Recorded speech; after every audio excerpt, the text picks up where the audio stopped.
Welcome to Canopy TV In-Depth, a series where we get to know the team who bring Canopy Vision to life. Today we're joined by oncologist Dr. Naera Waters. Welcome. Thank you. Now Naera, you've studied as a doctor, you went on to oncology. What inspired you to enter into medicine? Straight out of school, I went into a BA, and having always had a background in art subjects, and a new degree popped up, which was a Bachelor of Health Science. And I thought, hey, I haven't done any science before, I'm going to try something completely different. I was very relaxed, and I thought, well, hey, if I get in, I'll give it a go and see. And I got completely hooked, and here I am.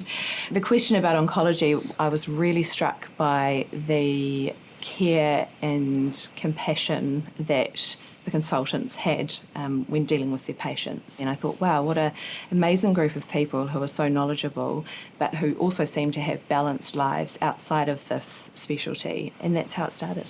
So you've got a special interest in breast cancer. Why breast cancer in particular? So I've always loved working with women, and I find breast cancer such a stimulating, exciting area from a research perspective. There's so much happening that's changing so rapidly. It's very challenging to keep up with all of that. But I also get to deal with women and their families, and there was a lot about it that just felt right. The future of cancer looks promising, and we keep hearing about all these amazing new developments. What's exciting for you about the future? One of the senior registrars said to me once, every little bit adds something to life expectancy. You know, there's exciting new drugs, and even though they might only add X number of months to someone's life, it's layering those on top of each other that can give people years. So I think the challenge and the excitement is the marriage between the research and the patients in front of you, and translating that into something tangible that they can understand, and a medication that's going to give them good quality of life. So compassion and empathy are a really important part of being an oncologist or being a doctor. What is the one thing you tell or do with your patients? The experience of cancer, whether early or advanced, is so incredibly different for every single person because of how different we all are as people. So I really want to tailor the experience that patients have at Canopy particularly to them and what's important to them. So I generally always ask people where their head's at, where they're at with their cancer journey right now, and how can I be most useful to them? What do they need from me? So making sure that their needs are satisfied when they leave our consultation.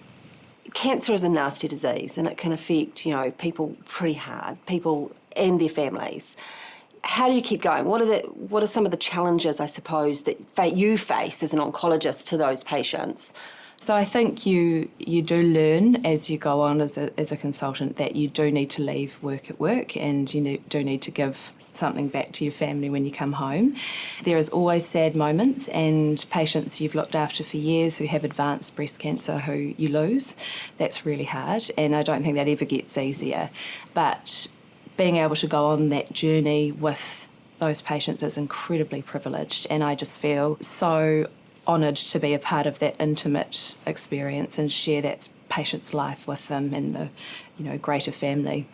So tell us, Naera, what gets you out of bed in the morning? Practically what gets me out of bed are small people batting me on the face saying, "Mum, it's morning," which could be any time from 4 a.m. But a real passion for caring for people who are in a very difficult phase of life. A lot of patients come to Canopy for the first time very scared. They're seeing an oncologist. It's a big threatening thing that's happened to them, and I really enjoy being able to just show them empathy and care for them and be able to take down that fear and just give them what they need. Who is the person that most inspires you? Close to home, my mum, who is a GP and has been for 40 years, her scope of knowledge and her compassion with her patients really is inspiring.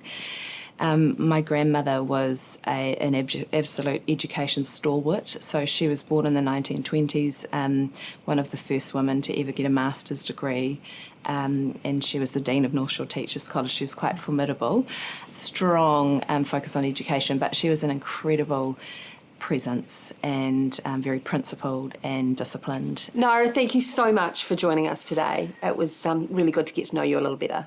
Pleasure. Thanks for having me.